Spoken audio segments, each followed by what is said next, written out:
Good morning, everyone, and welcome to the new media show. My name is Todd Cochran. It's been a couple weeks since we've been here. Glad to be back in the studio. Good morning, Rob. How are you? Good morning, Todd. It's great to be back in the saddle, and I think we're going to be in the saddle for doing the show every week for the next few weeks until we have another disruption in our schedules. But everything's going great. It's been an interesting week in the new media and podcasting space. It's going to be interesting to talk about all this stuff. We have a great guest. So let's get going. Yeah, absolutely. And of course, I want to welcome Mr. Dave Jackson from School of Podcasting and the Director of Podcasting at the New Media Expo. Good morning, Dave. Good morning. Good morning. I'm glad to be here. This should be fun. I'm looking forward to this.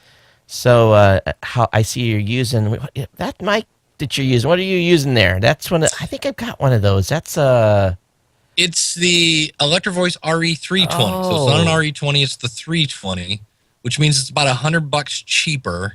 And if I'm miking a kick drum, it's got a switch for that. So that's the good news. But yeah, I actually got this mic for a barter. I sent away for it and said, hey, can I review this? Because I saw it in a magazine. It's like, hey, it's new, it's cheaper, it's just as good as the RE20, which, okay. And I used it and said, wow, I really like it. And they said, good, you want to keep it? And I'm like, I would love to keep it. And they're like, okay, it's, $300. And I'm like, how about if I mention it on my show for a month? And they're like, okay, that's a good deal. So I mentioned it on my show for a month and now it's mine. So, yeah. Well, this one was kind of the same type of dealio, but I think I made out a little bit better because I don't even want to tell you what that one cost. Wow. What is that? It's a Blue Mic mouse, I think is the actual Yeah, no, those term. are expensive. Yeah, this is not. Is that a dynamic? Yeah. I've always used dynamics. I've never had no, it's a condenser. I've never had much luck with dynamics. Yeah, I think some people's voices are better for them than others, but anyway, we're not here to talk about mics. But I just had because I thought that was a different model. There's another model that looks almost exactly like that. A lot of imitators out there, I guess. So wow. So lots been going on since we talked to you. I don't know when was the last time we had you on. I was going to take a peek, but you picked up some big responsibility over there with the working. Yeah, and it's all you guys' fault, from what I hear from Rick. We didn't want to do Rick it. No, just kidding. Yeah, well, it started when I came over the 1 week to listen, and you had Rick on, and he said he was still looking for someone. I'm like, here, give me my phone number. Give me my phone number. And apparently you guys spoke nicely of me, so I appreciate that, both of you. And then Rob from Libsyn said the same thing. So Rick's like, all right, I'm going to quit arguing with people. Let's hire this guy. So very lucky for that. Very happy for the opportunity. And especially now this year with, the NAB with it. It's going to be awesome. Should be a lot of fun. Yeah, I think, I just think that's going to be a home run. And actually, I told Angelo, I said, it actually kind of sucks in a way. And he said, why is that? And I'm like, well, I normally roam the show and talk with vendors, and I spend a good 2.5 days kind of, it's kind of my show to relax and see people. And I said, I'm not going to be able to do that. I got to work, I said, I'm thinking we need to bring more people to the booth so I can play hooky and go run around the show a little bit. But that's going to be a big thing too, is people got to understand this thing is, it's a monster. Yeah, I actually went back and listened to your interview of Rick, and you were saying how it's like, just football field after football field of boosts and boosts and boosts. And I'm like, yeah, I have no idea what I'm walking into. So that's the kind of scary part, but the kind of fun part as well. Yeah, I think the key to that show, especially if you're only going to be there a couple of days. Now, it's a 4-day show, so that's a little bit different. It's a Tuesday to a Friday or Monday or Thursday, one or the other. And, the key to that thing, the first 2 days, it's going to be a wall-to-wall of people. But if you want to talk to important people, you want to get around and talk to, the important people, like maybe Wirecast or at New Tech, or you want to get in there the first couple of days while the heavies are in, especially if you want to do interviews. And then the following couple of days, you can kind of just, everyone else is working in a booth will be able to help you. But that's what I'm going to kind of do, is I'm going to make a I'm going to make a list of the 50 or so companies that I want to go see. Then I'm just going to kind of hit 10 a day and do it by haul, and then get in and get out. That's the way to do it. Anytime you go to a show, you kind of, you have to determine why you're there. And a lot of it is, hey, I want to hang out with my buddies and talk podcasting. But if there are some people you definitely want to talk to, reach out ahead of time and set a schedule. Because I a couple shows back, I was like, well, I'm just going to kind of, I'm sure I'll bump into you. That's not a good plan, because especially in this case, when we got, thousands and thousands of people there, bumping into somebody is going to be harder and harder. So if you really want to meet somebody there, you better set that up ahead of time. Yeah, and Rob, you know as well as I do, going to like the Consumer Electronics Show, it is just as big as New Media Expo. Oftentimes, though, you kind of want to do some roaming, because if you don't, you're going to miss some of the best stuff. You'll never find the vendor, and I kind of call it the quick. I'm on a pace and a half or speed, and I go up and down. I try to go up and down every aisle, and booth has got about 3 seconds to catch my interest. If not, I keep on rolling. But I've made a lot of contacts just by doing the roam. Now that's to do the roam on that show is it's big. It's a major commitment to get through all that. So I don't know if I'm going to get through. So the New Media Expo part of it is, I think we're all going to have time to sit and chit chat and yak back and forth. But when we've done NAB before, and I probably shouldn't be saying this because people will realize they need to take more people, but we had 3 people in the booth and we were still 5 deep. Wow. Yeah. Yeah, I find it a little difficult to stick to like a meeting schedule during an event like that, just because you're constantly, running into people that you want to talk to, and unless you're really disciplined about following your schedule, and being where you need to be on time, it can be a challenge, and because you're going to miss other connections that you're going to randomly come into, which can be good too. So it's always a juggle. And it's also, and because of the mass of people, and because we're dealing with, so just think where we're at. Folks that are familiar with Las Vegas Convention Center, and if you're not, it's kind of like an L. I guess that's the best way to describe it. Where on, let's see, let me do it right. This part of the L is like the North Hall. And it's really short compared to the other. Yeah, and the other section is you've got South Hall, upper, lower. You got Central, yeah, and then you have all this stuff in between. It's literally a 20-minute walk to get from like where the New Media Expo, maybe longer, maybe 25-minute walk from where the New Media Expo show floor is going to be, in conjunction with the NAB, to the back of South Hall Upper, and between that is 150,000 people roaming through the booths. Yeah. So that's what people have to understand. So if you're going to have a meeting with a company, you better be looking at what hall they're in, because you may waste an hour getting down and back. Yeah. So I always tell companies, and this is my strategy. Now, this is not for interviews or meeting with people, but for companies I want to go see, I tell them I'm going to be at your booth on Monday sometime. And then when I get there, I get there. Now, if someone's really, really important, they have to be really important for me to actually lock in a schedule that's in the greater show floor, especially a vendor. But this is a great time to make vendor relationships. Everyone's going to, you name it, they're going to be there. Every mom, pop, big, small, in between. And if you're only thinking for coming for 2 days, I'm telling you right now, that's a mistake. You need to come for the whole show. And plus trying to attend all the New Media Expo sessions, you're gonna be a tired puppy at the end of the day. Yeah, that's what I was saying. I'm going to be very. I should plan to have like a day when I get back to just recover. Yeah. Sore feet and bring good shoes. I bring tennis shoes. Here I am dressed in nice. I don't wear dress shoes to the show. If you have dress shoes, then you can wear them all day on your feet. Yeah.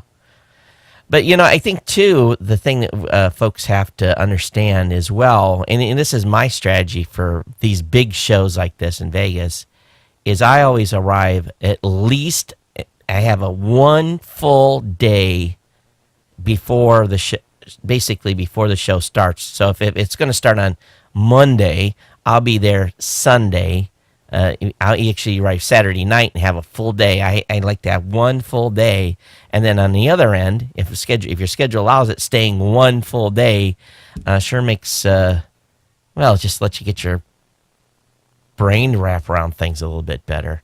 So that's a big commitment time wise and money wise, but I think you'll have and plus you'll be that last day you can go to the buffet, you can gamble, you do all that stuff you couldn't do the rest of the week. Yeah. And then you're not trying to squeeze it in, and it kind of takes some of the pressure off of it. It's not quite so, I have to be here, then there, then there, then there. It's like, okay. You have a day of overflow. Anything you didn't get to, you can do on the last day, maybe. Or just relax. Yeah, someone said the live at newmediashow.com. Okay, hey, Spitballs were on newmediashow.com/live. So, yeah, someone loaded up the live.geeknewscentral page. I should probably put the embed on both those pages.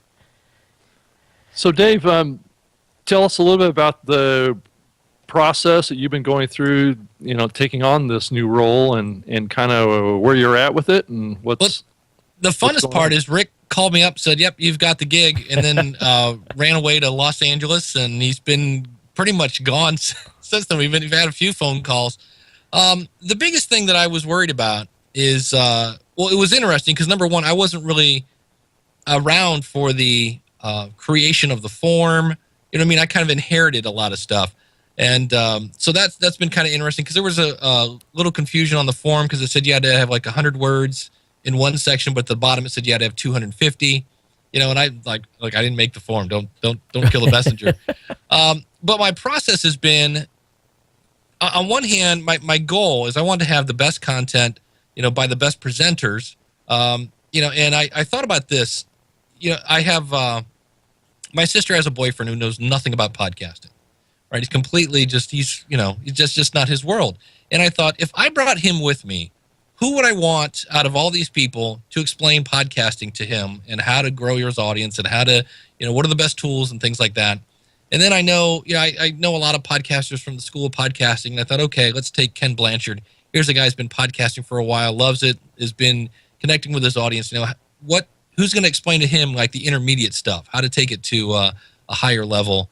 And then the super advanced geeky stuff, who's going to explain that kind of thing. So I've been kind of looking at that. And when I look at these submissions, like, okay, is this going to work? But my problem is when I first looked at when I downloaded the spreadsheet and I just glanced at the names, the fun part is it's like client, friend, friend, client. I'm like, oh, this is going to be, because somebody's going to get the word no.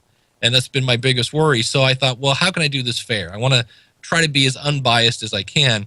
And this is where being kind of a geek is in terms of Microsoft stuff. I'm like the king of mail merge with Microsoft Word and Excel and things like that. So I'm taking the Excel spreadsheet and bringing in like the topic, the description, and the takeaway. And I'm going to look at that, which is interesting because I'm really surprised on how many people, like, their description said sports.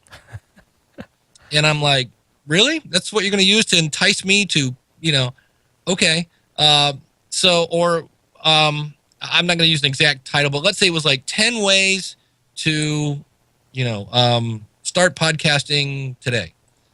Some sort of numbered thing. And then the description was, we'll talk about 10 ways to do the thing. And I'm like, but not the 10 things. And I'm like, so I don't really know you yet. And I have to trust you that you're going to come up with 10 things. So I see where in some of these cases where if it is a really good topic and they've given me this much, I might have to go back to them and say, okay, what are your 10 ways or whatever the number is?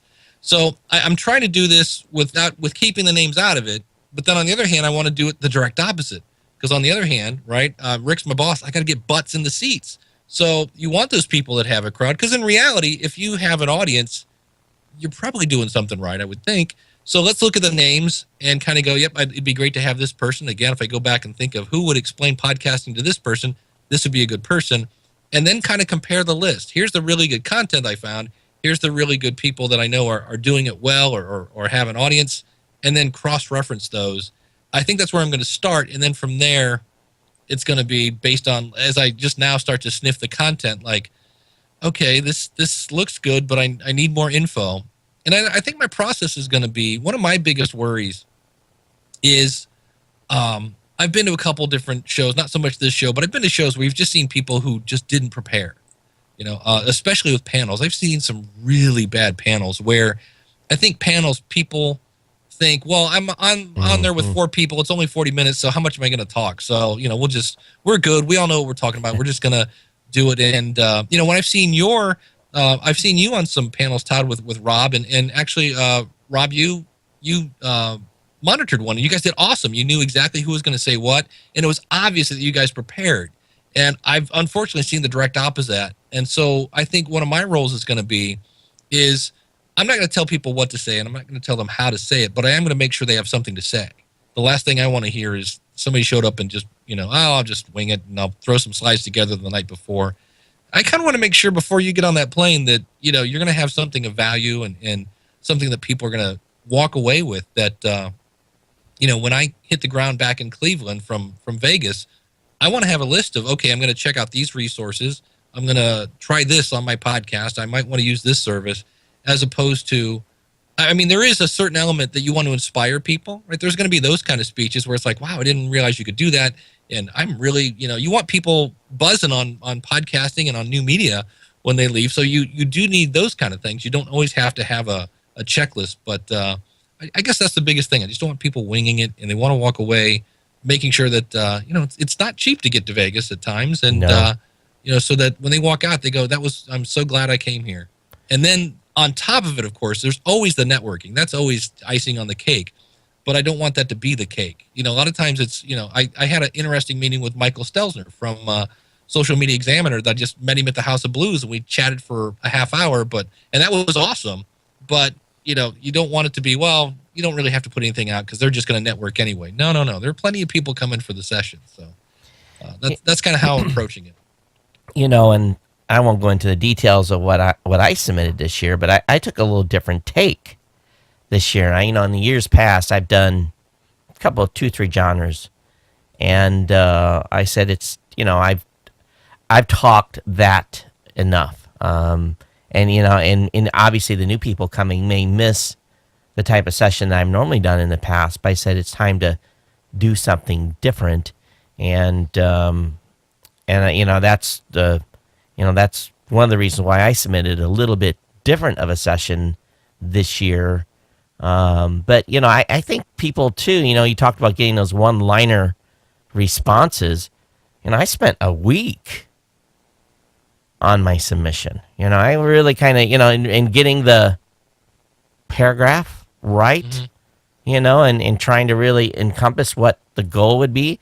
And if people aren't spending, if they want to speak at these types of events, I think they need to do their homework and need to have, instead of just sending you something kind of like one-liner, because to me, again, and Dave, I've told you this before in an email that, everyone's going to have an agenda, and you're going to have lots of new best friends here, and including me, and everyone has an agenda. So I'm not necessarily exempt from that either. But if people aren't doing the homework to begin with, doesn't that concern you?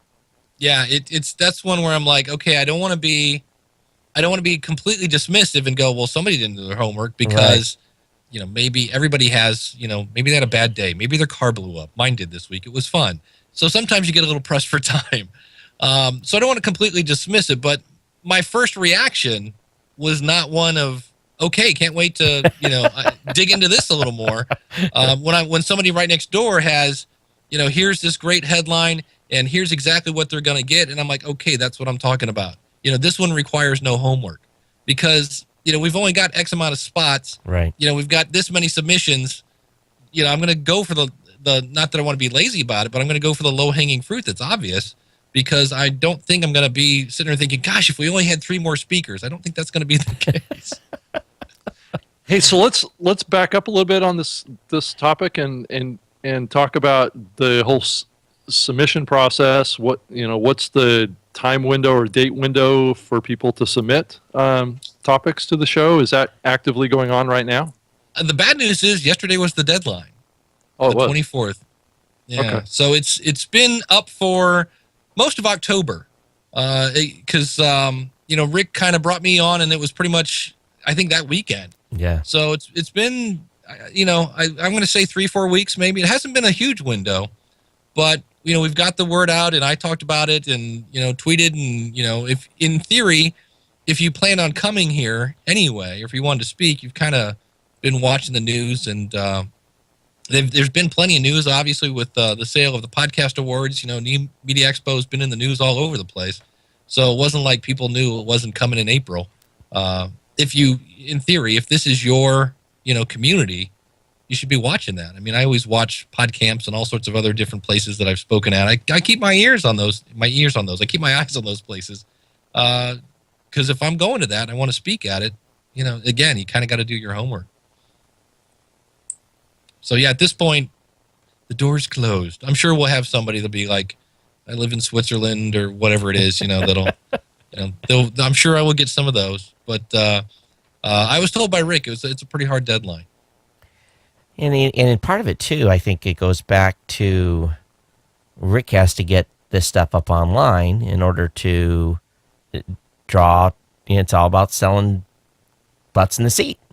Yeah. So, got to get those, once you get the sessions figured out what they're going to be and get them announced, then that drives more buzz, and that helps him sell more tickets, because if someone's sitting on the sideline, they go, man, I want to go see, John Smith talk about XXX, and that may drive a ticket sale in itself. Yeah, absolutely. I'll have to, in fact, I'll probably talk to him this weekend to say, okay, now that I have these, how long do I have to make my decision? Because I know he's not going to let me sit on this too long.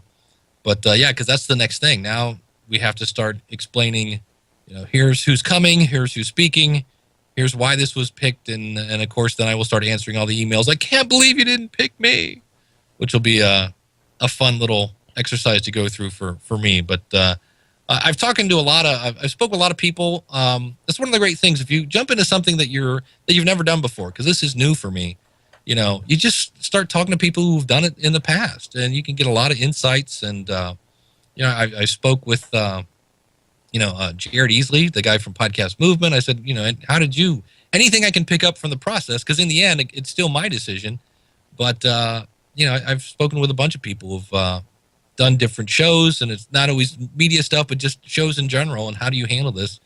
And that's where I kind of came up with my idea of trying to pull the names out of it, and you go from there. And I'm sure, it's my first year. I'll probably have some insights that I'll bring in next year, but I think I'm ready to go. And I from what I've seen, that, like I said, I don't think we're going to be hurting for submissions. And I've seen some really great headlines that I was like, okay, cool. I'll be going to that session. So it's going to be good. And two, I think, we've all been to an event and we've read this title and we read this description and said, oh man, this is going to be a good one. You go in, you sit down, and 5 minutes in, you're like, what? And you go look, you're scrambling. You're like, okay, what's the other, okay, let me go over to this next one, and you leave. And I've been to some events too where I got so pissed off that I could hardly contain myself, because the person speaking absolutely was winging it. And they were not only winging it, they were telling bad gouge. And you're like, they just don't know what they're talking about too. And it's almost like you're headlining. Why are you? What? And so yeah, I'm not sure how much Cliff Ravenscraft was the guy in the chair before I came along, and so part of it I just have to not break. The good news is it's up and running. But I'm not sure how hands-on he was, but I am going to be, I say, when you get the email from me that says, congratulations, you're a speaker, that's not the last time you're going to hear from me. Because I do want to kind of, give me an outline.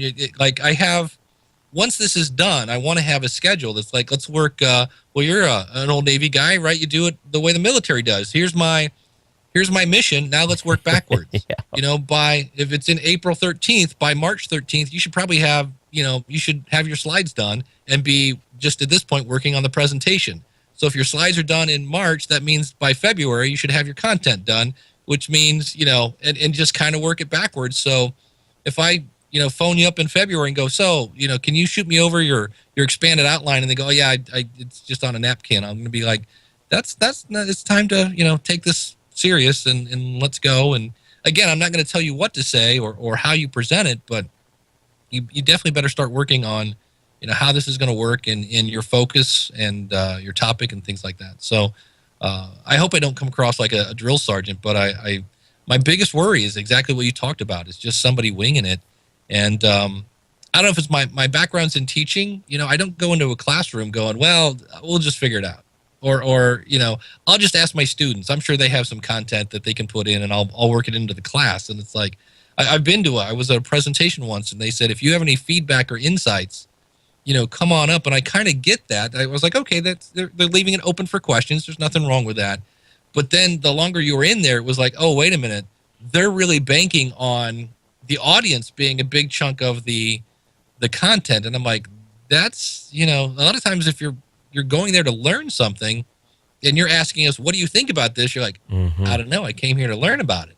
So that's, I about halfway through, I'm like, wow, that was a really bad strategy. And so if I hear somebody doing that, I'm just going to go, yeah, don't, you can use that as a backup plan, but have a plan A, because when you ask for, hey, give us your insights and nobody gives you any, you better have something to fill that chunk of time. And I think, too, is that, my process that I kind of work through, and, everyone does it a little different, is I'll bullet point stuff out, and then from there, it'll kind of just like evolve. But it takes time, and these types of things, if once you get, even I found myself, Dave, with, and think one thing you're gonna have to give people just a little bit of flexibility on is, okay, you want the slides by, let's say, March, whatever that day may be. I will be in the shower and be like, oh yeah,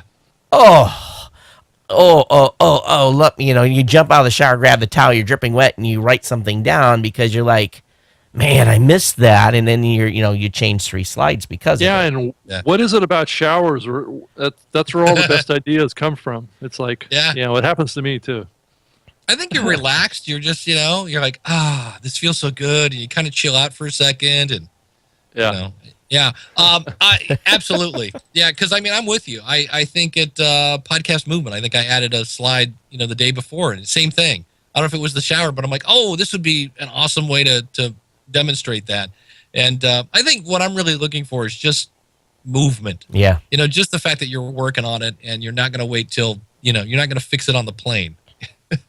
Well, and also I think it's a little bit of a different dynamic around panels. I think panels, it's similar in a way. I guess it depends on how you're structuring your panel, but the moderator is really the key to that. And that person needs to be organized about who they have on the panel and why those panelists are there, and what's the objective of what you're trying to get out of each panel to cover your topic. And I think that there's oftentimes moderators that don't really know how to do that, or don't know their panelists very well.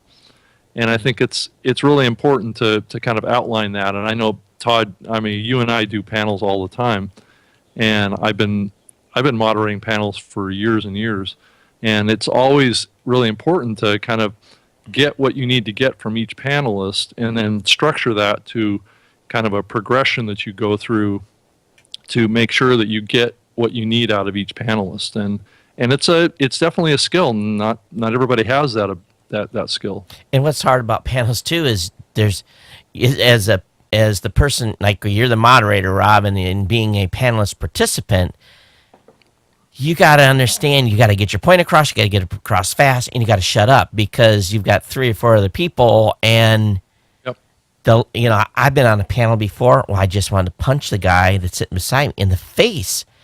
And you can't say, my cog, you can't, but there's always one that goes on and on and on, and you're like, shut the fuck Yeah. Yeah. Let's move this along, right? Yeah. Get to your point and Come move on. on, let's go. Yeah, I was on a panel at the Los Angeles Podfest, and it was about starting a new podcast. So they actually had panel sessions at that kind of Podfest, and there was one guy on the panel that just liked to just drone on and on and on and on and on. It was just really, really frustrating. Instead of moving the topics on. Because the audience gets bored. And that's where I've heard some great panelists say things like, well, getting back to the topic of if somebody steered it off, or let's move on to just a polite way of saying, okay, we've just been going too slow. We're moving on now. We're leaving that. So there are mild ways you can politely hint to people. Yeah. It is a bummer when you have somebody who just doesn't get the hint. But I think my favorite time with that is, I think it was, again, the second Podcasters World, whatever we're calling it that year. And I was doing a thing on how musicians could use podcasting to promote their music. And I had three panelists, three counting me. And one of my panelists decided he was going to show up late and drunk. Oh, great. That was a lot of fun. That was different. So I wouldn't recommend that. Don't show up drunk and late to your panel. Wow. Yeah. That was different. I've got a rule, for my teams that I take to shows. It not only Consumer Electronics Show, but NAB, and if we're doing coverage, there's no alcohol during show hours. When we're done talking business, done talking to customers, done talking to people, then we can have or if it's a social event after, it's okay. But during the show, nope. And matter of fact, that will, it's let's be honest. Does someone want to smell alcohol on your? It's just not professional. Yeah, that's an easy way just to not get invited back, and that's enjoy your first and last speaking experience. And the word goes out too. People drop a dime on people like that. Yeah, it's always so.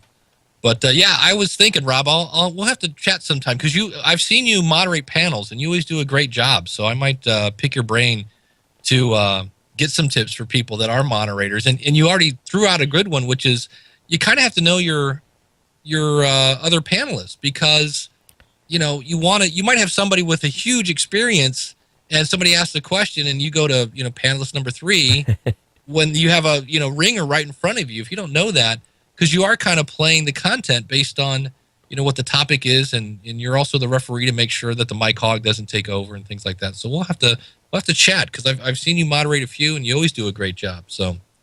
Well, I think the key is, that I've always kind of stuck to is, as topics evolve in the panel session based on kind of your plan, there's certain key people that you want to tap into that are more experts in that area, and to be able to call them out for that at times too. But it's also, I found that it's also helpful to just throw a topic out too, and see who steps up to the plate too. So you kind of can have both things too, and that's a strategy that I've taken for years and years. Is just some topics that there's one guy on the panel that is like I did a panel with Noah from Stitcher, and when we started talking about in-car, what's the future for in-car playback of podcasts, he's the guy to go to, right? It's not going to Rob Walsh or to Todd. It's going to Noah, who runs Stitcher. So, it's those kind of things is really important. You have to really know your panelists personally, and a lot of times, I have to be honest. A lot of the times I invite my friends that I've known for years to be on my panel, because I do know them very, very well. And it works. That's the good thing.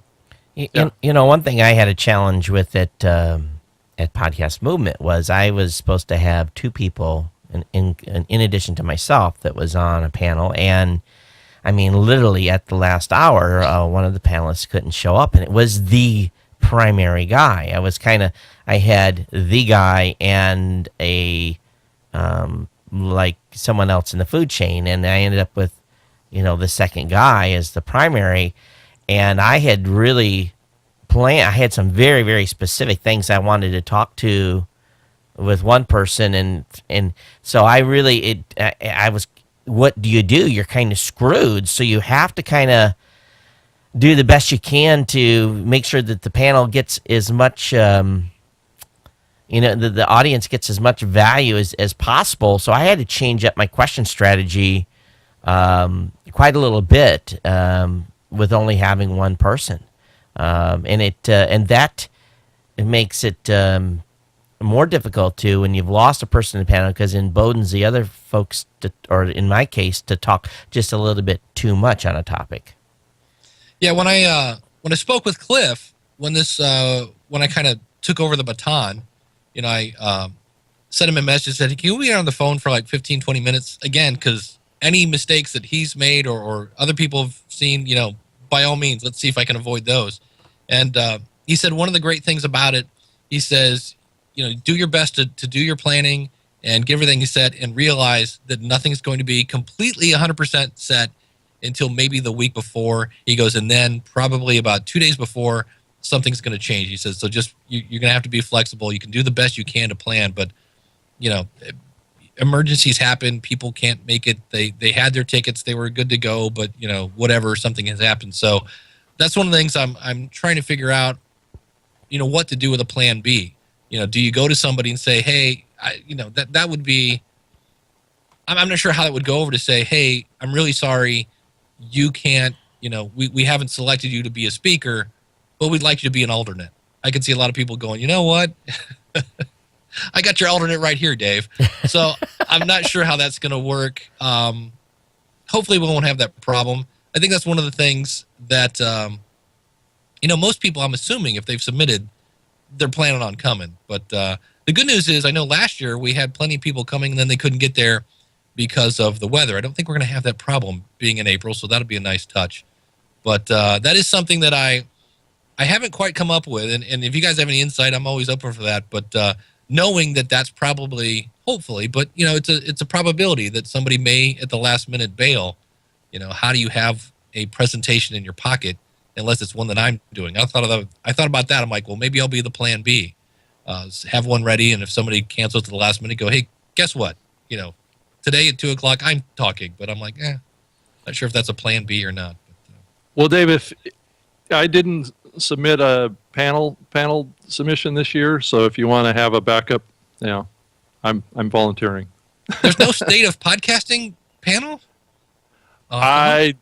We didn't submit it, so I didn't submit it. So that's like a yearly tradition. Oh, it is. I mean, I'd be happy to do it. I just didn't get it submitted before your deadline. So Rob, you're burning the candle at both ends, my friend. Yeah, I know I am. Definitely. Yeah. I get down to Los Angeles, and it's like my whole world gets kind of all encompassing. And that's it seems what has it been with this year? This year has been, beyond, for me, it's been not necessarily one crisis after another, but it's been like one drill after another. It's like, a drill for an advertiser, drill for a company. Dun, dun. It's just been these continuous drills. And I don't know. It's just been a weird well, Todd, year. I think it's because the space is becoming real now. It's really becoming something significant, and it's you and me and a bunch of other people are just buried in the stuff that needs to be done to keep up with it. Just things are happening fast now in this space, and that's probably a good segue into what's happening with Stitcher, this past week, and a few other companies too. Stitcher acquired by Deezer, and as of yesterday or whenever the announcement came out, yesterday I never heard of Deezer, and of course Brian, my creative director, he's like, "You don't know about Deezer?" I'm like, "Who's Deezer?" And we all know who Deezer is. I just love it band. Yeah, Deezer. It's a rock band. That's right. Yeah. So they're a large streaming music company in Europe and around the world. I mean, it's a big move. Yeah, if you go to Deezer.com, which is really scary because it says coming soon, Right. and I'm like, what? Well, yeah. And if you go to the bottom of their page, you can see where they have, X amount of premium users, and I think it's 350. Yeah, go to the bottom, and there's, I think, about the company or something like that. And if you scroll down, you'll see some stats. Yeah, there we go. 5 million premium users, 180. I'll let you read those, but 180 countries, 16 million active users, 35 million tracks. So I was trying to think about it. I'm like, so what would I think if Spotify bought Stitcher? And I'm kind of like, I'm not sure where they're going with it. I hope they don't. Stitcher was, they're in cars already. They were moving into more cars. I hope none of that changes. But well, that's exactly it's weird because Yeah. we can't really comment because we don't have Deezer. Well, I mean, in the bigger picture of things here, this has been a situation that has been brewing for many years. Podcasting and music converging on each other. I've been talking about it for years and years that it's coming. Even Pandora has been talking about adding talk programming. Tim Westergren, who's the CEO and the founder of Pandora, has been talking about this for quite a while. I mean, even I talked to a guy from Pandora here this past summer, and it's definitely coming. And I mean, you're seeing it with the iHeartRadio, you're seeing it with TuneIn. There's definitely a movement towards a convergence of creating a more radio-like experience on these streaming platforms. And I think this is just another example of that movement that's happening. And the question gets back to, and it seems like that Deezer is going to keep Stitcher separate from their music service, but what they're going to do is blend in the content into Deezer, but Stitcher will remain, at least for now, or for the foreseeable future, as a separate app, because there's also a trend towards, and you're starting to see it with Facebook too, where different services are now being broken out, right, into separate apps. And so you're seeing kind of this cross-linking between apps happening more and more. And I think that's probably what you'll see a little bit with Deezer, is that the Stitcher app will be linked up with the Deezer app. And then there'll be like cross experiences that'll happen across both of those things. But I think this is a big kind of Uber trend around podcasting that's really kind of, I think, a big driver of what this renaissance is that everybody's kind of feeling right now around talk programming is that as we kind of move into the car, right, and Stitcher is a big player in the car, and that's why Deezer really wanted them, I believe, because they have some significant placement in a lot of cars now, and that radio tuner is getting pushed to page 2 of the app list. You know what I'm saying? So these players that are playing in the car, these apps that are in the car, are going to become people's radio. It's going to replace AM/FM radio more and more. And that's kind of what's behind all this. I thought it was purely, and I've thought about this over the last 24 hours, I wouldn't be surprised if Deezer becomes or migrates more into Stitcher versus Stitcher migrating into Deezer, because of that same very fact that Stitcher has the vehicle access and the app access already. So time will tell where this... Yeah, I think it depends on how, Todd, I think it depends on how important the U.S. market is to Deezer as compared to the other 180 countries that they have, right? Yeah, let me, I'm going to share I hate to do video stuff on an audio podcast, but I'll share my screen if you put... this is video. Up on there. But can you see my screen? No. I see you. Oh, now I see something. It's coming. I see it here. What it is my car blew up this week, which was fun. And I got a 2012 Toyota Prius. Oh, hang on. Here we go. There we go. Yeah, it's coming. And I wish I could. Can I make that bigger? Let's see here. Let me bring this up. There we go. There we go. And that is me listening to you guys in my Toyota Prius. Aha. what's cool is when I plug in my phone into the built-in USB port, it just comes up, and you're right, Rob. There's a button that says source, and it says AM, FM, auxiliary. In my case, it says iPod, but it's an iPhone. And then there's satellite. There's 5 buttons there. It's like, what do you want to listen to? And I was laughing because it's a used car, and there was like one preset on the radio. And you could see where when I went, there's also Bluetooth. And so I went to the Bluetooth setting. I could see how many phones had been connected to this car. And I just thought, wow, it's obvious here that, it's a really cool thing. Plus, when somebody calls on my phone, I can see who's calling and things like that. But I was like, I love the fact that when I plugged in my iPod, or in my case, my iPhone, that came up on the screen right there in my dashboard. And I was like, oh, I can, I'm like, I told my wife, I said, if they just plug that in, they probably got some more money out of me for the car. Because I was like, this is so cool. So, yeah, so the car thing is huge. And it's going to be interesting with Stitcher now, because as soon as I saw that, I'm like, once people start doing this and they realize how easy it is to switch from AM, FM, game over. So they have the thing I was looking at too, and this is maybe, Rob, where I have less concern, is that it looked to me like Deezer was primarily premium service. I didn't know that they had I guess they have a free plan per se. So, but yeah, I just didn't know. But, they did put out something on an FAQ on the Stitcher site that basically said, don't worry, we're not going anywhere. Yeah.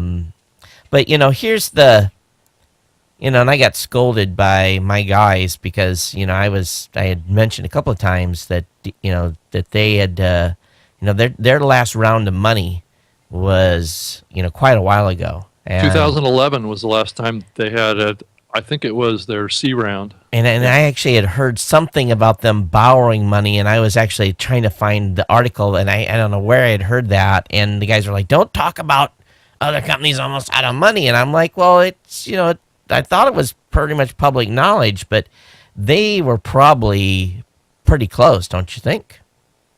Yeah, I think Noah stated publicly in one of the articles, I believe it was in Forbes, that if they hadn't been acquired, they would have had to have gone after another round because they were starting to run out of money because it had been a long time. I mean, if you think about a typical startup company, they usually have angel, A, B, and C rounds. Yep. And they were already at C round, and they were not profitable yet. So they were kind of at the end of their rope in reality. I mean, because most VCs won't fund a company too much past the C round. And if they do, it's usually some bridge financing but that's the phase when they have to start looking at an acquisition. And that's exactly what we saw here. And Stitcher has been kind of, they've been, talking to a lot of companies here over the last 6 to 8 months. As well as they should have been in their particular situation. I'm not surprised that this has happened, and I'm certainly not surprised that a music service didn't pick them up. Though I have heard people say that they're surprised that a big radio broadcast network didn't pick them up But I'm not surprised at that either, because the radio folks are not quite there yet. Yeah. They're about not thinking about the space. They may be kind of so far behind on that it may be too late before they kind of wake up. And these streaming platforms like Deezer and Spotify and even the Xbox Music platform made a big announcement here this past week too, saying that they were going to drop free streaming, which I thought was an interesting move. That I think more and more of these platforms are going to be going towards premium. The free streaming stuff just costs them a lot of money. And it costs a lot of these platforms, even Spotify and Apple and those kind of things. So it'll be interesting to see if free streaming of music survives. It may have to all go towards a paid subscription model. Well, they still have to pay their pennies to RIAA and ASCAP and all those folks even if it's streamed live. Now, we've talked about the funding rounds, and SoundCloud's on their D round, and That's pushing it. So, And there's an article in the Financial Times that basically said they can't come to grips with the labels, and that's not a good thing. And I've never got the SoundCloud thing. I understand their player's fun and you can put it in Twitter. How many people are listening to podcasts in Twitter? Nobody. I'm like, come on now. And that's something that can be replicated. I'm sure somebody else can figure out how to code a player that'll play in Twitter. And people always look at me like, why are you so down on SoundCloud? I'm like, because they've been in beta for 3 years, and when I want the link to my MP3 file, I have to dig into the RSS feed. I can't open it up in Firefox because Firefox will, that might work, but I'm like, how can you be in beta for 3 years and I have to dig for the MP3 file? And I've just never gotten it. It's like, and then I did a study once, and I think they brought 3% of my audience. And again, I don't want to sneeze away 3%, but on the other hand, there were other sites that I was not doing any promotion on that were bringing me, 12% of my audience. And I'm like, I've never got it. So I'll be interested to see what happens. And I know they announced a while back that they were going to start running ads against your stuff. And every single picture in the brochure was about musicians. And I don't, I understand that because podcasting has never been the primary focus over there. Musicians have. But, to me, SoundCloud has always been a way to promote SoundCloud. And I want to promote my website, not theirs. Well, and the podcast feeds that are generated out of SoundCloud are not valid. I mean, not really fully, properly formatted RSS feeds either. They don't parse properly. They're missing the iTunes. The iTunes category tag is completely missing from those feeds. So they're basically a hacked RSS feed that isn't properly formatted. It's not even properly formatted in the RSS spec. It comes across as a text file. So it's that's rookie. What's that? That's rookie. Yeah. So it's I don't know what those guys are doing. I do know that they've been working a little harder on their graphics presentation and how they present their metrics around downloads. But I'm just not a big fan either. I mean, honestly, I'd love to see them succeed, but they're just not a podcasting platform. Yeah, I keep hearing how, they've partnered with this and they've partnered with that, and, a big award show is going to be doing this, and I'm like, well, that's great, but I'm like, in the end, the user experience. I logged into Hootsuite today. That's what I use to manage my Twitter, and there was a video of them reading all the tweets that said, wow, I love your service, but your interface stinks. And then another, it was kind of like, you see Jimmy Kimmel does this on occasion. And then you click a button, they said, if you want, we've got a new interface. And I just thought, that's really, they need to be on Extreme Makeover, user interface edition, because, depending on what you click on in SoundCloud, there's still version 2 or whatever version it is, the previous version. If you click on things, you will still go to that. And then you click another button, and you're back to the new version. And I'm like, how about pick a version and go with it? It's a head scratcher. And what we're seeing, and what I'm seeing right now, and I'm kind of chuckling a little bit, and podcasters are listening, don't take this the wrong way, but podcasters are getting very visual. And what I'm referring to is they are, and I have to, in one hand, I'm thankful that podcasters are finally starting to pay attention to their websites and their brands and how their pages look, and because for a long time they didn't care, they really, most of them didn't. So it is nice to see a certain segment that are paying attention to their website designs and all that. But it's a lot of attention's being put upon things in people's websites that are not being utilized. Everything is moving here. We all know that. Everything's moving into the mobile phones. More and more, too. Yeah, and there's a certain amount of stuff that's still consumed on the web. But when I go to Facebook, when I go to Twitter, when I go to Google+, I don't go there to consume content. I go there to provide links to my content. I don't provide content within that stream. Do we really think people are going to click play in Facebook? I don't know about you guys, but my Facebook usage is looking at the news stream, looking at different communities. I'm bouncing around.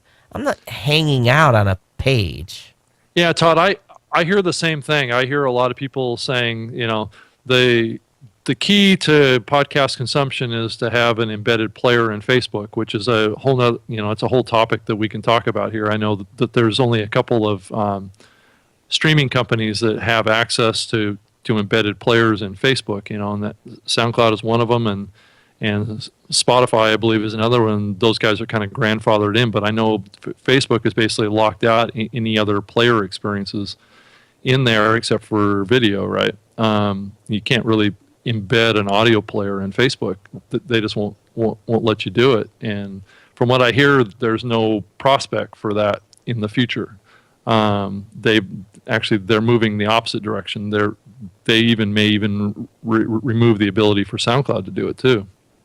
So it's kind of an interesting move, and I agree with you. I don't believe that people consume podcasts on really much on Facebook or Twitter. I think they consume it in in apps on iTunes and off of websites and things like that. That's just where the consumption is. I guess it's just to me, it's there's a lot of focus on the shiny part, and I don't get me wrong, but it's it still boils down to sustained, superior, consistent content. Yep. That's my new favorite buzzword right now. So well, and people like to use the tools that are specifically designed to do what they want to do, right? And that's what the whole app movement is about, right? Is getting software that's optimized for what you want to do. Yeah. Absolutely. And that's actually one of my little it's like a research project I'm doing now, because we do get so obsessed with iTunes and all these other places. And I just tell people, what was the last podcast you listened to? And they'll say it. And I'm like, okay, how did you find it? And almost all of them are like, oh, somebody told me about it, or I heard about it on another podcast. It's not that they found it in iTunes or whatever. It's like, it's word of mouth. And why do you still listen to it? Well, it's good content. So it goes back to kind of what Todd was saying. Consistent, good content. It's hard to beat. It's not going to give you 10,000 downloads overnight. We're all still looking for that giant switch. But in the end, from what I've found, I've only been doing this for about a week or so. But because I had at the School of Podcasting, we do a monthly phone call, and everybody comes in and we just kind of network and chat. And, some guy is kind of following the blueprint of a daily show, and he's doing this. And I'm like, why not do a weekly show and have a really, really good show? Yeah. And but he asked the question, well, where's the magic? And I'm like, it's in Florida. It's a guy with a little mouse. And I said, but got big ears. Yeah, I'm like, the magic is, like what you said, Todd, consistent content, and get to where your audience is and let them know about it and that whole 9 yards. But I'm like, if you're looking for that 10,000 download switch, I'll let you know when I find it. I haven't seen it yet. Sustained, superior, consistent content. The SSCC. But everyone's got a formula, and I had a big consult, probably the biggest consulting job I had of the year, even bigger than my boot camp. It was a pretty important consult, and I spent a lot of time in GoToMeeting with a company this past week, and without going into details or revealing who it is, I'll be able to in about 10 days or so when they announce. But their platform, for a better word, was really not podcast ready from an RSS standpoint. And they'd done everything. This thing, it kept looming. I'm like, tell me, this question was out there, and part of the consult was, what's the publishing mechanism? We got to get that nailed down. We can have all this studio equipment in place. We can have the format. We can have all this stuff ready. We can have everything ready to go, and you can have the content in the can and everything else needed. But let's talk about, the box and where people are going to find it. And they're kind of scrambling. I actually had to tell the company, I think you're going to have to use FeedBurner. And you guys know, yeah, you guys know me. That's a last resort. That is an absolute last resort. And so, I gave them the articles on what they needed to do to make sure that they could, the mapping and everything. And the platform people are publishing on today, really WordPress is still king, and when you move off left or off right of that platform, very few platforms can support the podcasting space. And there's really been no attempt by anyone, us included, to build something for movable type or build something for, the variety of other one-off platforms there are. So there's probably some opportunity for some developer out there that wants to do that. But again, no one is migrating. Pretty much everyone's using WordPress. And if you're not, you got a long road to hoe to have your podcast be ready to go on iTunes. Yeah, I've had people that'll do that. They've have a whole community built in Ning, Right. And now they want to have a podcast on it. And, that's where, you can get an iTunes compliant feed from Blueberry, right? You From the actual... You can, but we don't. That's the thing. That goes against our company philosophy. That's right. The last resort. Again, it's like. Well, as I would say, I would do that before I did FeedBurner. yeah, but when they announce, you'll know why. Okay. Yeah, so they're a platform company. They don't want they don't want to use Blueberry when they have their own platform. Right. So. 10 days. All right, I'm Yeah, if they we'll see if they make pull the it. trigger. Yeah. Time will tell. But it is interesting what's going on in the space. And of course, Dave, thanks for the introduction to the theme folks. We had a meeting with them, and it looks like we have all the hooks that they needed. So it looks like we're going to save you guys some steps. Those of you using that theme. Sweet. Yeah, that's Appendipity. Joey over there is. I met him at Podcast Movement.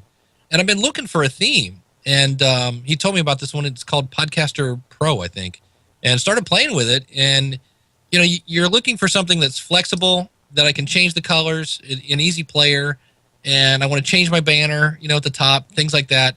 And he's got a lot of really cool stuff. It's pretty slick. And then I got to, I see you have your own player. I've got a couple hundred episodes in PowerPress. Is there any way you can pull that URL that's in PowerPress over? And he was like, he knew of PowerPress. I was surprised. I said, well, here, Blueberry's a media company. You can do that too. And so good. I'm glad you guys got connected, because I didn't really feel like copying and pasting and it's 400 episodes. What's funny is they're using the Media Element JS player. It's just skinned. So it's nothing unusual. It's just, their own spin on, and that's what most people fail to realize, is that these players that are made available can all be, with a little modification, made to look the way they want them to look. It's not a complicated process to make that change. So, yeah, they're gonna make some changes, and they'll be updating. We didn't have to change anything on our end; the stuff was already there. So they just had to. They didn't know how to hook into it. Now they do. Yeah. But speaking of players, I think that and going back to SoundCloud, I think based on what I hear people say, and I think this too, is that really the calling card for SoundCloud is their player, right? Yeah. But I've also seen, I believe that there's a company that's making a kind of freely available player that looks almost identical to SoundCloud's player. That maybe could be added to, like, maybe a PowerPress or something like that could be made available, that would kind of almost duplicate that whole SoundCloud player experience. If you see that, Rob, send me a link to it. We can, this is something we do. Yeah, I just don't remember the actual site right off the top of my head, but I'll definitely send it over to you. And again, it's about the shininess. It looks sexy. So that's why people have are putting those. And to me, it takes up too much room. It's like it gets in the way of the content, because I have a content site too. I'm not just a site with media. I have content on a site. So for me, it gets in the way of the content. Yeah, I'm with you on that, and heaven help you if you click the wrong button and then you end up with a big giant 600 by 600 image in the middle of your blog post because you forgot to click the one button. It's like so. Well, and also let's talk about the new size spec for cover art for Apple iTunes. Unbelievable, but I guess it makes sense when you have Apple computers that are 5K screens now.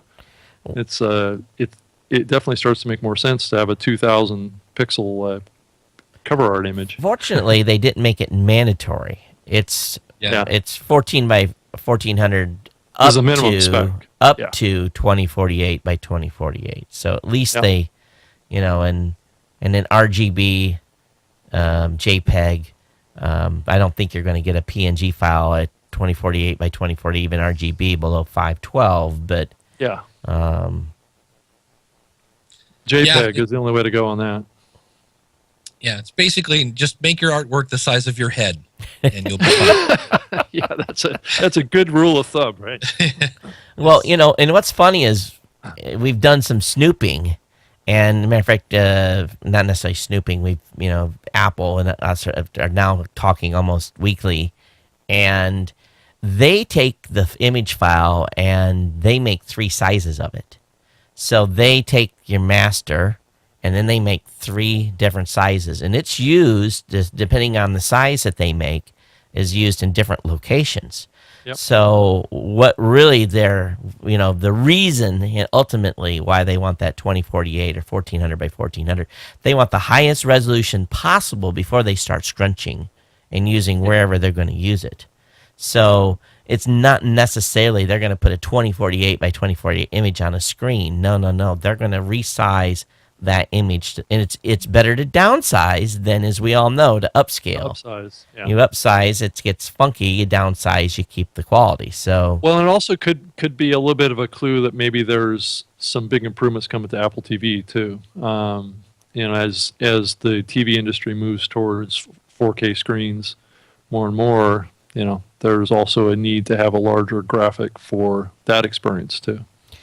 And I'm as a betting man, any new album art I make, I'm going to make it 2048 by 2048, just because of that very fact, Rob. And I think that ultimately people are going to say, oh, you don't have to do it right away. I think I'm going to err on, and if you're a single show, maybe, and you've got your master file, and maybe it's not a big deal to update, but a lot of people say, don't do it. You don't need to do it. I think for me or for myself, I'm going to, as I replace album art, to do it in the new spec.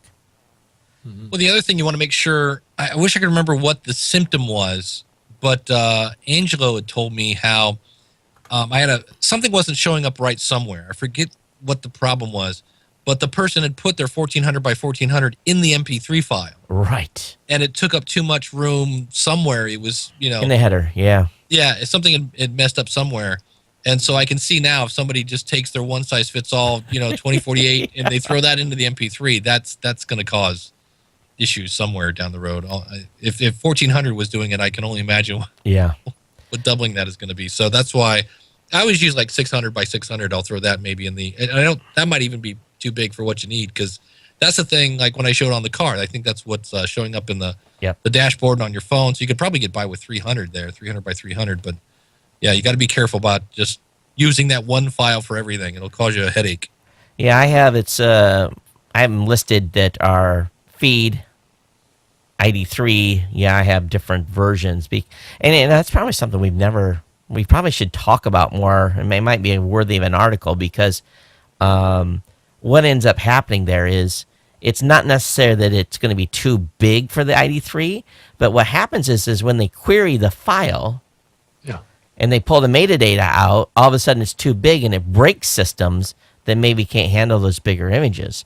Yeah. So it's purely a querying thing within the actual ID3 tag that's causing the problem. It's part of the metadata pull that's used to display the album art, whether it be on iTunes or wherever. Yeah, it may I think be displayed. one thing, one way to think about an MP3 file is, and I don't believe that most people think about it this way, but really, the format of an MP3 file is almost like a mini database, and that's kind of what what it's comprised of. So you're basically putting in tags in there that are going into tables that are structured in the file itself. They're segmented tables, but that's essentially what an MP3 file is a little mini database of data. So it's an interesting way to think about it a little bit differently. Dave, I know you had linked this up, and thanks for sharing the article. It was over on Business Insider, talking about advertisers moving hundreds of millions of dollars away from TV. You want to give everyone the Reader's Digest version of this article that you were talking about a little bit? Yeah, I stumbled across that, and it just was saying, on one hand, TV is still, the top dog. And I forget exactly what the number was, but they were just saying that it is now, we're seeing a trend, and that was they were pulling money away from TV, and I think the phrase they used was digital media. Was that the magic phrase I think they used? And I'm like, that sounds like a fun word for podcasts. And so I saw that, and I was like, well, that's good to hear. And that's why, I flagged you on that. I'm like, hey, you might want to see this and put that in your portfolio. Say, hey, I know you guys advertise on TV, but according to this article, people are moving away from that, and they're coming to the new and improved media at podcasting. So, it was interesting to see because, you always see where on occasion you have an article that'll say, expected advertising for, podcasting and media and things like that. But it's always kind of like, well, where's that coming from? And you kind of go, well, it's coming from these other places. So when I saw that, it was kind of nice to see that, it is moving because we got plenty of room for it over here. Come on down. The water's fine. Yeah. So, I forget the source of that. That was Business Insider. Yeah. So I have so many things coming into my feed. I just always look at the headline and go from there. But I was like, well, that's good to hear. About time. No, it's kind of a fun thing, and actually probably some people over at a new company hate my guts, but there's I got interviewed by the BBC on something called Podrift. It's a podcast, and basically it's podcasting right for virtual reality, and it's basically I hate Second this, Life. You're using those new Oculus Rift, VR things, and you are basically in the audience virtually with a podcast host, and this is the kind of the theme behind it. But I looked at the technology, and I just he took me out of context a little bit because I wrote my response and he didn't cut it exactly. But basically, I said, Podrift is interesting tech, but as a way to connect to podcast audiences, it seems a bit of a stretch. Basically, I referred it back to Second Life, is what it kind of reminded me of from a implementation standpoint. But they're working with a couple of big name podcasters to try to make this work. I wish them luck, but I think it's just a little weird. My audience is in the ears. They're not wearing some headset with us. That to me. Well, remember Second Life? I mean, wasn't that on like the cover of Time or Newsweek or something like that? But it was on a screen, and it was, and now they want us to do this basically the same thing in an Oculus Rift, virtual reality headset. And someone else didn't have real positive things to say either in the article. So I don't know. It's always fun when you see these things come back around. Do you remember Podbean? No, not Podbean. Podango. Right. Right. Free media hosting. Blah blah blah. Well, there's a company called Audiometric that we're going to pay you. We'll host your files and we'll pay you. And I'm like, really? And I looked at him like, oh, and I told him, I said, look up Lee Gibbons. He was the CEO of Podango. See if you can hunt him down. And I'm like, I wish you the best of luck. I'm just letting you know it's been tried, and it's been tried a couple times, and nobody apparently gets the fact that when you don't charge for your business, it's kind of hard to stay in business.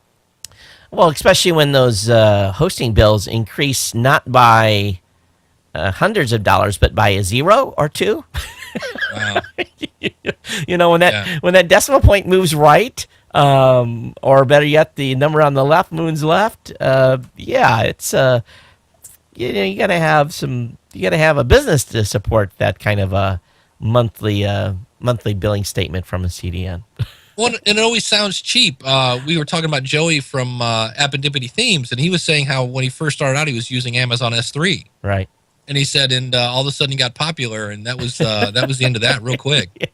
Because I ended my experiment when my bill went over $40. I'm like, you know what? I can stick with Blueberry or Lipson or whoever. Right. Got a nice constant thing I can budget, and that's a spooky little experiment. But I still see people doing over and over. Yeah, and really the thing is keeping us ahead of the power curve, and really not from. I don't want to talk too much business here, but the bandwidth pricing has continued to go down, and that's as podcasting has grown, that has saved us. At some point, that may shift where the hosting has gotten to the point where it's not going much lower, and the audience continues to grow as it grows. At some point, and we're not there yet, obviously, but at some point the pricing may have to change, and I can hear people howling now already. But no, I'm not saying there's a price increase coming. Not saying that at all. But there is something to having employees and paying the bills.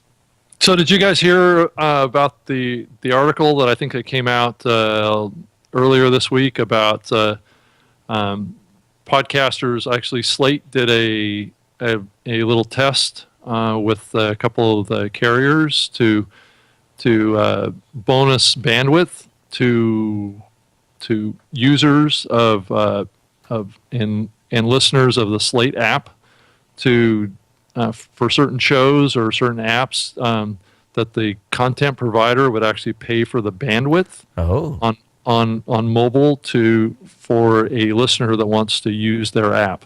I didn't hear about that. Yeah, so Slate did a test, I guess, because what they're trying to do is boost people consuming podcasts or consuming the Slate podcasts on their app, so that they were willing to pay some discounted rate in a deal with with AT&T or Verizon to cover that bandwidth cost for using data on like an iPhone or things like that as a way to stimulate people. Because I guess there's been a lot of research that's happened that says that people hesitate to listen to podcasts in a fairly significant way just based on using their data plans, right?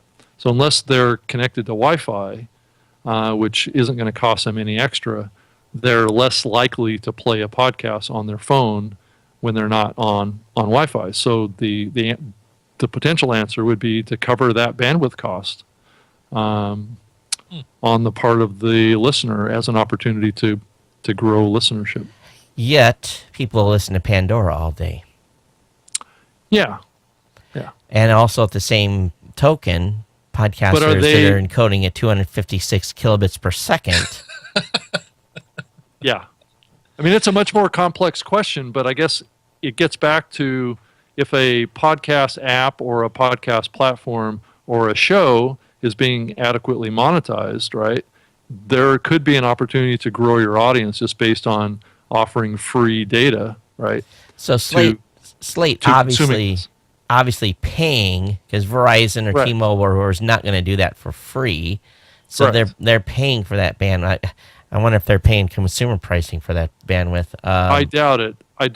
But I don't know that for a fact. I haven't talked to the Slate folks about that. But it's an interesting connection there, because you could conceivably, if you had a good sponsor program with your platform, that you could conceivably maybe put that as part of your package to a sponsor or an advertiser, that part of the way to grow your audience is to help cover the costs, and this is just another piece of the sponsorship. That's interesting too, because there could be a play on the hosting side as well. Yep. Yeah, I was surprised when I was talking. I bought this car this week, and of course I'm turning the salesperson on to podcasting. And she said, "Okay, so what's the name?" I'm like, "Here, I'm pulling up the podcast app." And she goes, "Oh, so I have to stream that." And I'm like, "Well," she's like, "It's going to use up my data package." I'm like, "Oh, no." I said, "Do you guys have Wi-Fi here at the car place?" And she's like, "Yeah." I said, "Awesome." I said, "You can download them right to your phone, and then you can listen to them in the car, and you'll be playing the file that's now on your phone." And she said, "So it's going to take up all my room." I'm like, "Well, if you download 1,000 podcasts." But she was everything. It was one of the few times where I've had somebody really put up hurdle after hurdle. But that was her first one. It was like, "I don't want to use up my data package." So that's a real concern, apparently. I think the study that the Slate did showed that 69% of their Slate listeners were not clicking the play button when they were on their data plan.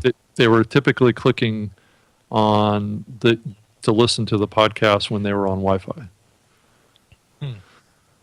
Well, so it was Well, the situation with downloading is not dead.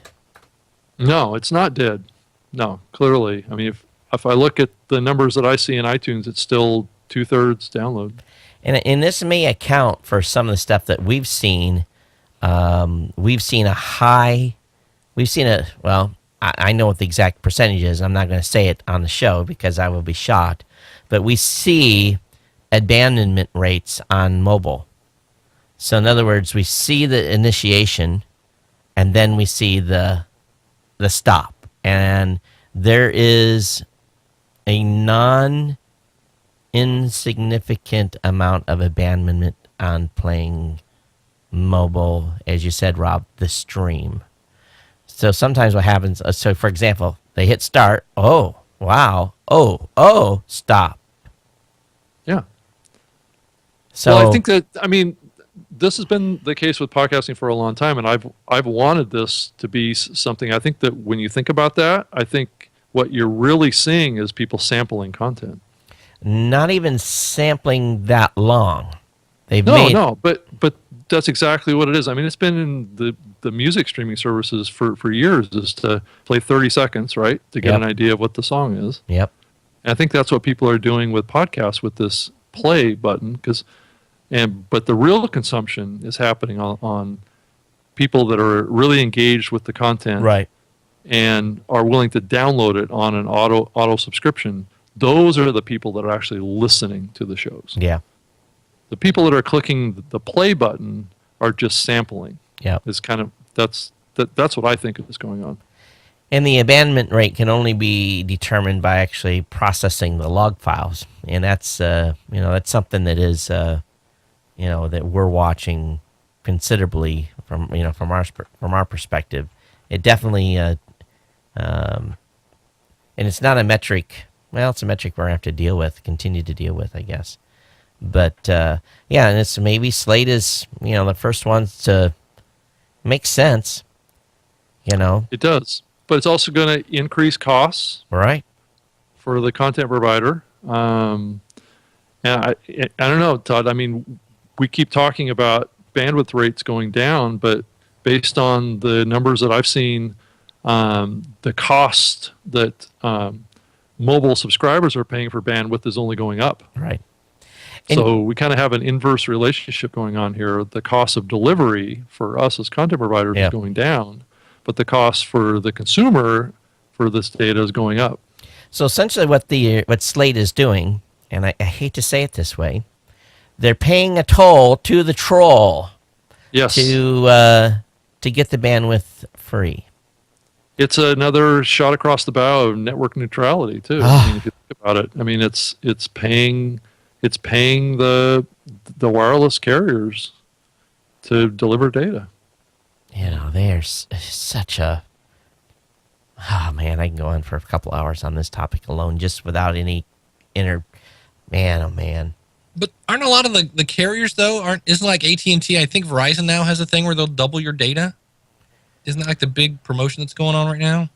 Well, probably is that. There's a little bit of going from 2 to 4. There's some price wars going on, and some they're one upping. Well, it's primarily between T-Mobile and Sprint, and AT&T and Verizon haven't really taken the bait that much. But we'll know if we start to see T-Mobile making advances on Verizon and AT&T. If they start impacting their subscriber numbers, then they'll have to react. But Yeah, I don't see that. I saw the one Sprint commercial has the women that keep screaming and they're breaking glasses and things like that, and it says unlimited, and then it also says with the iPhone 6. And I've always wondered if there's like they're saying unlimited and then it's throttled later. That yes, kind of. I always wonder like where's the asterisk there, because you can't just be unlimited. Well, I know one guy that's on an old Verizon plan. He's got unlimited, and he's one of the folks that Verizon would like to throttle, but they kind of got their hand slapped by the FCC saying, no, you said unlimited before. You can't reverse course. They're still on there until you force them off. So he covets that plan like it's nobody's business, and he does everything on his phone. Isn't that still like just 3G and not the full? No, he's on the full Monty. Oh, he is. Yeah. Wow. Unlimited, huh? But there's not a lot of people that were smart enough to stay grandfathered into that. People say, "Oh, I want a discount on my phone," and he just buys his phone and buys it outright. He doesn't have to go into a new contract. So that's the key. He's not in a new contract. Yeah. But we continue to see some podcast articles come out. I think it's good. There's a few hit pieces here and there. You can tell they're being PR company driven, but on the most part, I think the space has done pretty good so far this year from a visibility standpoint. Todd, hey, I just sent you a link to a new app that I came across. Well, actually, it's not that new, but it's been around. It's called the Antenna Radio app. Okay. I don't know if you've seen this or not. I sent it to your Gmail. Yep, I'm loading it right now. And I'll drop a link to it in the Whoops. So the chat room. So it's a news talk type of app? Yeah, but it caters to podcasts, but it has traffic, weather, all that stuff that a typical radio broadcast would have. So do they have a directory, or how does that? Yes. Yep. And I believe our show might be in there. I think they're pulling from iTunes, but I'm not exactly sure. Yeah. But I came across this app here. It's very Swell-like in how it functions. I gotcha. It's focused on short clip content, but it has a podcast catalog behind it. Plus, it also has local weather and traffic. Antenna Radio for news, talk, sports, traffic, comedy, and podcast. So cool. I'll definitely put that on the to check out list. If they're pulling, these podcast apps are pulling from iTunes. I don't know if that's a good long-term strategy. To be honest with you. So yeah, because those guys could cut them off at any time. At a moment's notice. And it's I think there's a lot of risk there. So the party may come to an end at some point. I just I hope they have a backup plan if that well goes dry. They probably won't. It just seems like I know there for a while iTunes was having a hard time keeping things updated. And I was just keep thinking if more and more people keep tapping into that same engine, Or if you have an app that is a little rogue, it's not coded real well, and for a better word, uses too many resources, you could end up on an IP blocking list, and all of a sudden the app doesn't work no more. So it would bode well for any podcast app developer to talk with Apple. Yeah. Hint, hint, hint, hint. Yeah. So, yeah. Well, we are just about it's about an hour and a half here. So, man, this went quick. Dave, so new Media Expo, and we didn't even talk about your website. We want to make sure people that have listened to the show know that they get over to Dave's personal site at schoolofpodcasting.com. Tell the audience about that. We should have done that at the beginning. Well, that's all right. It's just founded in 2005. It's a website I started to teach people how to podcast, and I've also got a podcast that that talks about podcasting from planning to promoting and recording and gear and all sorts of stuff like that. And so, yeah, if you're looking to start a podcast, that's the place to go, schoolofpodcasting.com. And for folks that are thinking about it, we want to invite you to come to New Media Expo. You can go over to NMX Live and get registered April 13th to the 16th in Las Vegas in conjunction with the NAB show. NMX is still its own show, but it's being held intermixed in conjunction with NAB. So it's going to be a very exciting time. Get your tickets. Get your tickets now. Get your actually, get your hotels now. Book early or move farther out on the strip. Yeah. So very, very cool. Hey, Rob. Oh, by the way, did any of you guys listen to my 10-year show? I have not heard it. Oh, Not yet. You got to go listen to it. And take you down. I will. I take you down memory lane. Oh, there you go. Yeah. 10 years. Holy cow. Yeah, crazy, yeah. And hit that milestone a couple weeks ago. So it's it's an interesting time to be, I'm fast approaching show 1000, which is, kind of like, I wish they would have married up, but I took too many breaks over the years. 100 episodes a year was, they don't quite do 100 episodes. It slips a little bit by a couple weeks. But got to do what you got to do. But I think folks will find my 10-year show at geeknewscentral.com to be pretty good. Rob, what's going on with you? Oh, what, as far as just in general? Yeah, things going okay over there at Podcast One? You guys staying busy? Yeah, definitely. We're always launching new shows on a regular basis, and some of them work well, and some of them are, So it's an exciting time down there. There's no question. There's a lot of stuff going on, and I wanted to mention also next week we have Mr. Rob Walsh from Lipson. Is going to be on the show. That should be fun. That's the next episode here. So I'm sure we'll dive into a lot of deep podcasting topics. So it should be interesting. All right, very good. Well, it's glad to be back with everyone. And Dave, where can they reach you at? Where's the best? What's the best contact? If you go to schoolofpodcasting.com/contact, I've got every way you want to, I'm on Twitter at Learn to Podcast, but if you just go to schoolofpodcasting.com/contact, any way you want to contact me is listed there. I'm on Google Plus, and my email, dave@schoolofpodcasting.com will work too.